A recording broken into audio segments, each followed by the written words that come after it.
ہندوستان شروع ہی سے گنگا جمنی تہذیب کا شاہکار رہا ہے اور یہاں پر کثرت میں وحدت کا عنصر موجود رہا ہے، لیکن بدقسمتی سے یہاں کے سیاست دانوں نے اپنی دکان چمکانے کے لیے مذہب کا کارڈ کھیلا ہے۔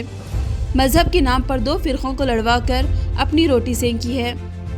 مسلم مخالف بالخصوص مذہبی منافرت پر مبنی واقعات میں 2014 میں بی جے پی کے اقتدار میں آنے کے بعد تشویشناک اضافہ ہوا ہے۔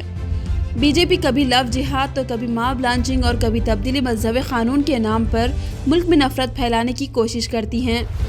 بھارت میں مودی سرکار کے پاس کردہ 3 زرعی قوانین کے خلاف احتجاج کرتے ہوئے کسانوں نے مظفر نگر میں تاریخ رقم کر دی۔ یہاں منعقد ہونے والی مہا پنچایت کسانوں کی اب تک کی سب سے بڑی مہا پنچایت ثابت ہوئی، جس میں اکٹھا ہونے والے جم غفیر نے بی جے پی کے ہوش اڑا دیے۔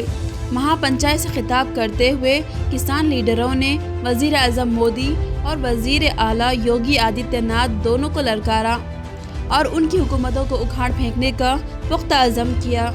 اس دوران اللہ اکبر اور ہر ہر مہادیو کے نعرے بھی لگوائے گئے۔ کسان مورچے کے لیڈر راکیش ٹکیٹ نے شہر کے جی آئی سی میدان میں منعقد کسانوں کی مہا پنچایت میں کہا کہ اس وقت ملک اور آئین خطرے میں ہیں۔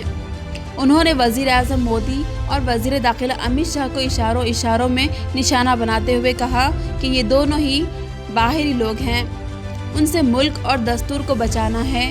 یہ لوگ توڑنے کا کام کریں گے، فساد کروائیں گے، ہندو مسلم کو لڑوائیں گے، لیکن ہم جوڑنے کا کام کریں گے۔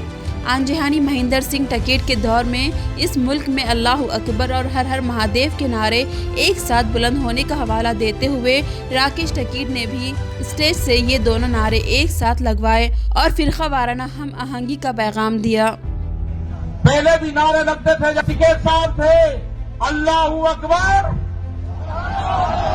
اللہ اکبر، یہ نعرے لگتے تھے۔ ہر ہر مہادیو اور اللہ اکبر کے نعرے اسی دھرتی سے لگتے تھے۔